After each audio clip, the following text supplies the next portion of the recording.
One company was 90 days away from bankruptcy, then made a single decision that turned them into the world's most valuable brand. Another was literally being mocked by celebrities until they flipped the script and became the hottest name in fashion.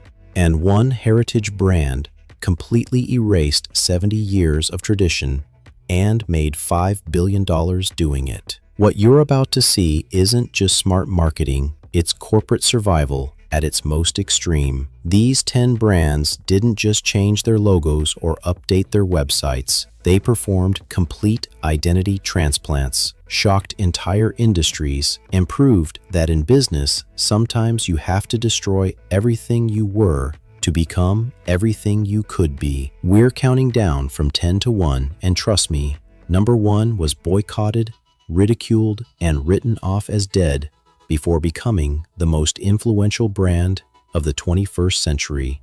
Hit that like button, subscribe for more shocking business stories, and let's dive into these mind-blowing transformations. Number 10.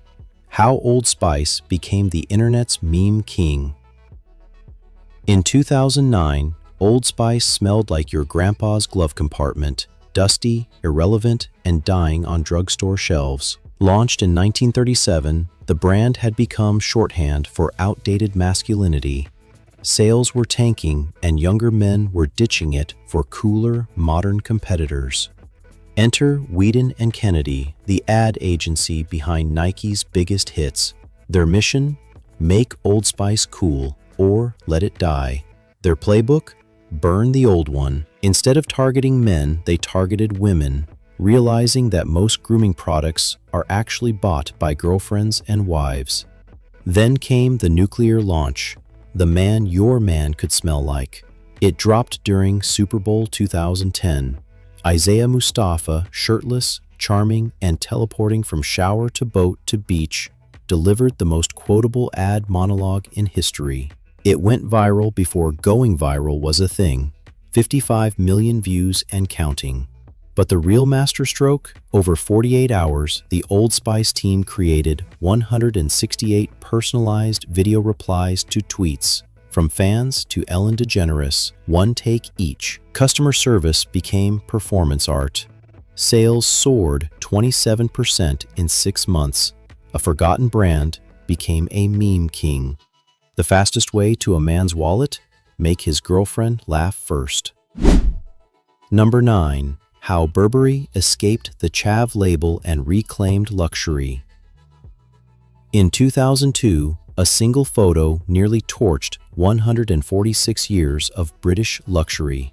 Because Burberry got labeled chav chic, actress Daniela Westbrook was photographed head to toe in Burberry check. Even her baby matched. What should have been a celeb endorsement turned into a fashion meltdown. The brand of explorers and royals was now tied to football hooligans, knockoff bags, and tabloid punchlines. Burberry's stock tanked, and high-end buyers bailed. Then came the rescue. Enter Christopher Bailey, a little-known designer with a bold strategy. Don't hide the scandal, reshape it. He stripped the iconic check from front and center to subtle linings, rebranded Burberry as modern British luxury, and brought in icons like Kate Moss and Cara Delevingne. He didn't just pivot the aesthetic, he dragged Burberry into the digital era. He launched Burberry Acoustic to showcase British musicians, live-streamed runway shows before it was cool, turned stores into luxury tech temples, and most critically, he made exclusivity sexy again. The result? Between 2002 and 2017, Burberry's share price exploded 729%. A brand mocked in tabloids became a global fashion powerhouse. Burberry didn't just bounce back. It went from chav bait to red carpet bait, one reinvention at a time. Number 8. How Lego built its way back from corporate death. By 2003, Lego was on life support, bleeding $800 million in debt and burning cash with every sale.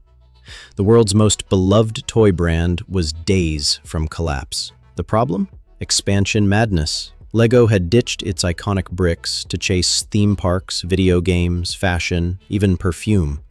They brought in trendy designers who didn't understand Lego magic and pushed out the veterans who did. Sets were so badly priced, they lost money on every single box sold. Then came the turnaround of the century. In 2004, new CEO Jørgen Vig Knudstorp made one bold move: go back to the brick. Lego cut the fluff and refocused on what made them great: creative building. But the twist? Their most valuable customers weren't kids, they were adults. Lego embraced the AFOL community, adult fans of Lego. They hired them as designers, launched the Lego Ideas platform, and started releasing insanely complex sets that engineers and architects couldn't resist. The results?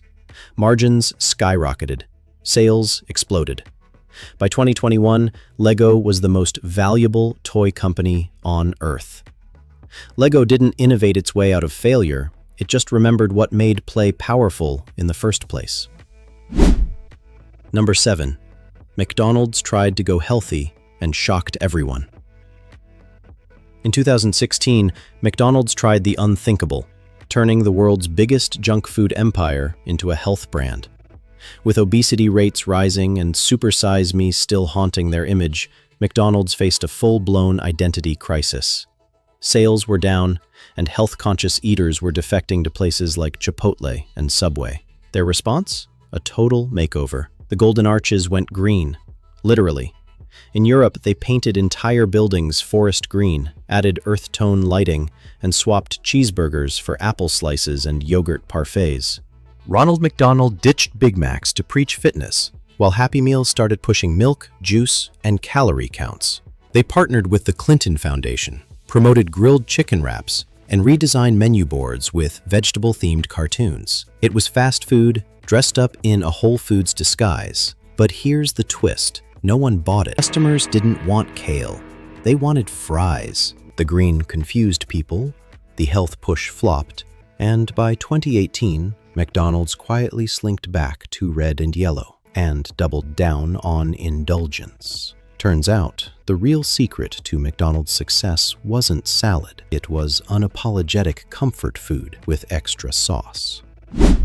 Number 6. How Steve Jobs performed the greatest comeback in business history. August 1997. Apple had 90 days of cash left and was about to die. Stock under $1. Products nobody wanted. Employees jumping ship. Apple, the company that invented personal computing, was a punchline on life support. Then Steve Jobs returned. But this wasn't just a comeback. It was a corporate exorcism. Jobs nuked 70% of Apple's product line overnight. The Newton, Mac clones, a dozen failing computers, gone. He slashed everything to 4 products: consumer versus pro, desktop versus portable. Wall Street screamed. Competitors laughed. But Jobs had a bigger plan. In a move that shocked the industry, he got Microsoft to invest $150 million to keep Apple alive. Bill Gates appeared via satellite at Macworld and was booed. Jobs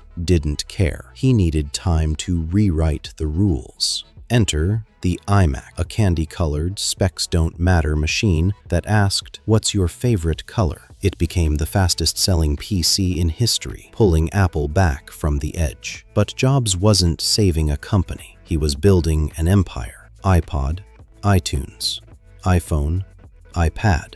Apple didn't just recover. It reinvented how humans interact with technology. The most valuable company in the world was 90 days from death, until Steve Jobs hit reset like only he could. Number 5. How Netflix bet everything on streaming and almost lost it all.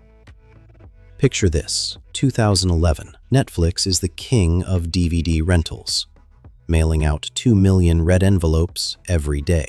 But CEO Reed Hastings sees the future, streaming, and makes a decision so catastrophic it nearly destroys the company overnight. Netflix's original sin? a price hike that forced customers to pay separately for DVDs and streaming, followed by the disastrous announcement of Quickster, a DVD-only spin-off with a comical name, a separate website, and zero brand recognition. Customers revolted. Memes mocked the move as Quicksandster. The stock plummeted 77%, and 800,000 subscribers canceled in weeks. But here's the twist. This humiliation became the catalyst for Netflix's dominance. Hastings killed Quickster within 23 days, apologized publicly, and doubled down on streaming. They mortgaged the company's future, borrowing $2 billion to fund original content. Critics called it insane until House of Cards and Orange is the New Black became global obsessions. By 2021, Netflix had 200 million subscribers and had rendered Blockbuster a punchline. The kicker? And that obsolete DVD service, it quietly bankrolled the revolution for 16 more years. Number 4. How Barbie went from symbol of sexism to feminist icon. In 2014, Barbie was a disaster. Sales had dropped 20% for 3 straight years. Parents called her unrealistic. Feminists burned her in protests. Even Time magazine labeled her a relic of the patriarchy. Mattel was ready to retire her until they pulled off the riskiest rebrand in toy history. The pivot? A full-blown identity crisis. Mattel fired their entire design team and launched the Fashionistas line, dolls with 35 skin tones, 94 hairstyles, and body types like curvy and petite. They added career-themed dolls like robotics engineers and astrophysicists. Then came the masterstroke, partnering with Greta Gerwig for the Barbie movie, which turned her into a meta-commentary on feminism. The film grossed $1.4 billion, and Barbie sales skyrocketed 25% overnight. The irony?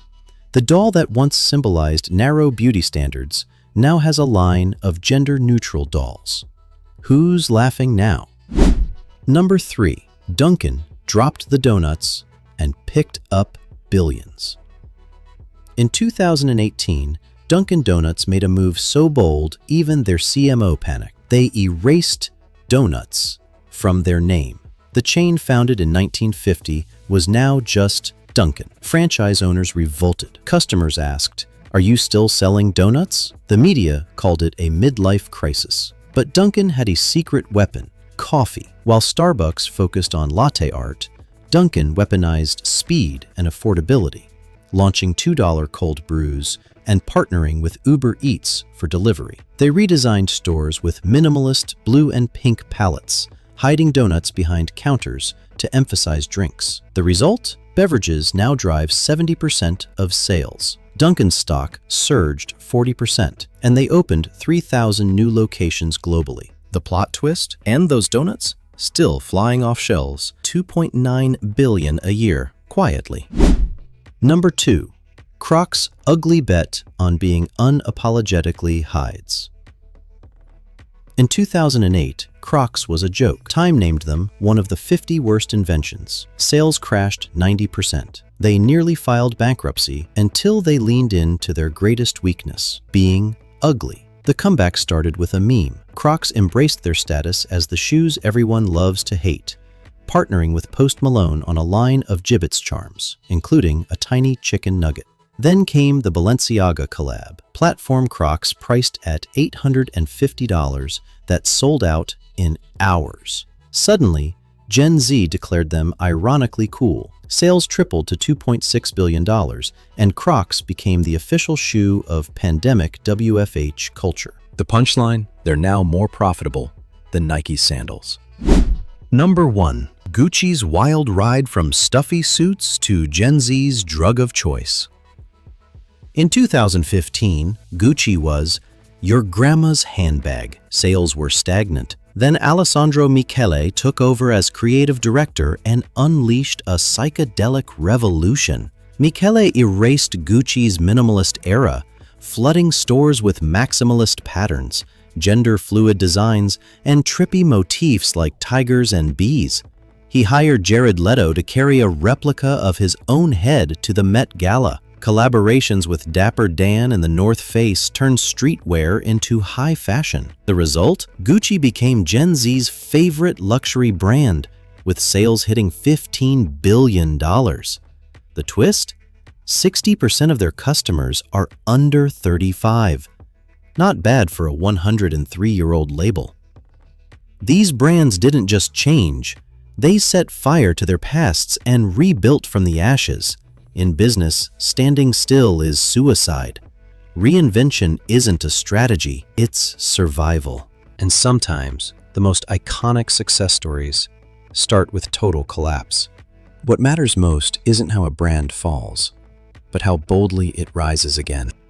Which makeover shocked you most? Could Blockbuster have pulled off a Netflix-style comeback?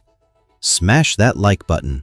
Subscribe for more ruthless business stories, like 10 brutal business wars that destroyed companies, and fight about it in the comments. And hey, if your brand ever hits rock bottom, remember, reinvention might just make you unstoppable.